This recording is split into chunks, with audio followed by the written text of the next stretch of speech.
որևէ մեկի մտքով չանցնի ինձ ասել դու Բայրամովի, այսինքն ադրբեջանական ինֆորմացիոն տեղեկատվությունը բերում ես Հայաստանի դաշտ։ Ոչ, դա այսպես թե այնպես հայտնվել էր Հայաստանի ինֆորմացիոն դաշտում եւ երկրորդ հերքեք։ Բայց այդ մեղադրանքը ձեր հասցեին պարբերաբար է հնչում, այսպես ասած խորհրդարանական ընդդիմության հասցեին։ Լավ են անում, բայց այստեղ կա երկու կետ։ Առաջին,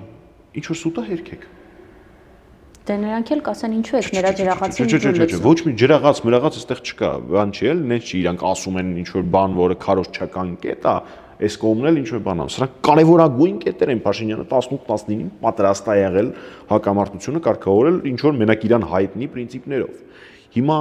ես պարզ հարց եմ տալի, թող այդքան զրիակեր կա, դրանցից որևէ մեկը վեր կանա եւ ասի Բայրամովը սուտ է ասել։ Այդ պահից սկսած ես կդադարեմ դրա մասին խոսել։ Եվ երկրորդ ամենակարևորը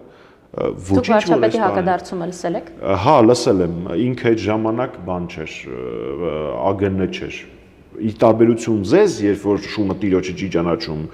սովորաբար պետական համակարգերում գոյություն ունի ինստիտուցիոնալ հիշողություն եւ իրար ինֆորմացիա փոխանցում են, դա պատասխան չի, ինքը ներկա չէր։ Ինքը չի ասում, որ ես նման բան չեմ ասել, ինքը ասում է ես ասել եմ, բայց ինքը պետք է որ չիմանար դա հերքում չի։ Եվ շեշտում է նաեւ բանավոր պայմանավորվածություններին հղում անելը այնքան էլ ճիշտ չէ։ Ես այդ ամեն ինչը ընդունում եմ եւ բարձ հարցադրում եմ անում։ Ասեք, որ այդպես չի եղել։